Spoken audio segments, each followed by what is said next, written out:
Alright, hello everyone. Welcome to our lesson on inventions and medicine. And we're going to look at mainly most of these things in the 19th century or what we call the 1800s. So, objectives and standards: recognize the importance of inventions during the time period and explain the improvement in medical science. And take a look at the standards too.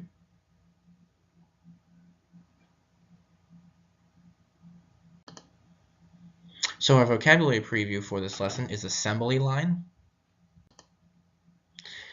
So I want you to think about this. What recently new inventions have improved life? So think about, maybe a new invention in the last couple of years in society that we have nowadays that has improved life in your opinion.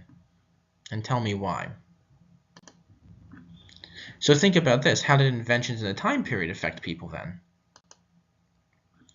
So one of the major inventors of the time period was a man by the name of Thomas Edison, and he had over 1,000 inventions. Now, some of his most important inventions included things like the light bulb and the phonograph, which was kind of like an early record player, or for those of you who don't know what a record player is, an early CD player.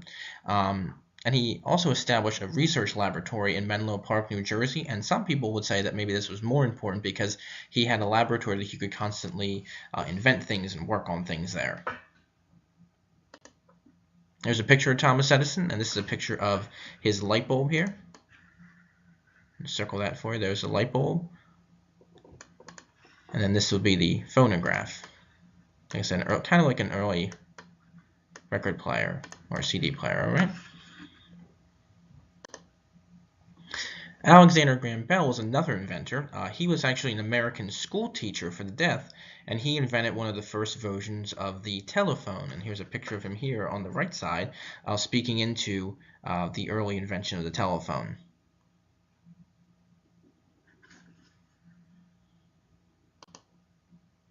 Guglielmo Marconi. He was an Italian inventor who used electromagnetic waves to invent the first radio in 1895. And here on the right-hand side there you can see his invention there. And at first, the first radios were used by ships at sea to communicate messages, such as they were in distress or need to talk to another ship.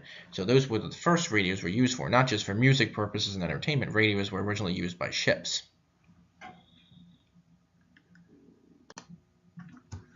Okay, so in the 1880s, German inventors created a gasoline-powered engine for a new form of transportation called the automobile. Now, the problem was that the automobile was very expensive for people to buy. So an American mechanic used the idea to create a cheaper version of the automobile so people could afford it. And his name was Henry Ford. And another thing that Ford did was he came up with the assembly line, which is where laborers work on certain parts of the car or automobile in specialized groups. So one group will put the nuts and the bolts on, another group will put the tires on, another group will put the seats in. So Ford was able to create cars quicker and easier this way. Here's a picture of Henry Ford, and then there's a picture of Henry Ford riding his first automobile with his wife. And then on the bottom there we have a picture of what an example of what Ford's assembly line looked like later on. So you can see people lined up and working to make the car. So the Wright Brothers, you may have heard of them. They were American brothers who were bicycle mechanics. Their names were Wilbur and Orville Wright. And in 1903, a little bit later after the 1800s, they developed a gasoline-powered flying machine and took the first flight. And there's a picture of them there and also a picture of the first flight, the first airplane flight. So medicine also advanced too. In the middle of the 1800s, Louis Pasteur discovered tiny organisms he called bacteria. He learned that bacteria could cause diseases, and he also learned that bacteria could be killed. Prior to this, many people thought that diseases were evil spirits or punishment for something somebody did or wrong. So people weren't very sure how to kill germs or how to get rid of them.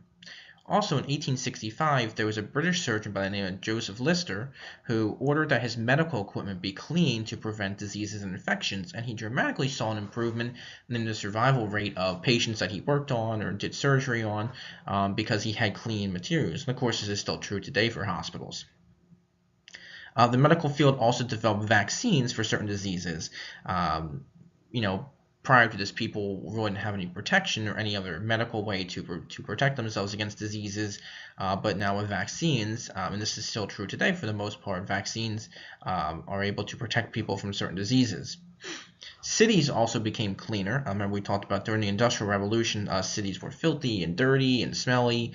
And with cities having plumbing systems and sewer systems now, where all that human waste has a place to go, it's going to make people healthier.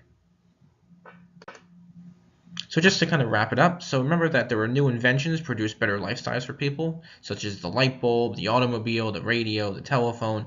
All these new inventions are going to let people enjoy life a little more comfortably and easily. And the medical field also made advances which made people healthier, and cities improved to create healthier citizens.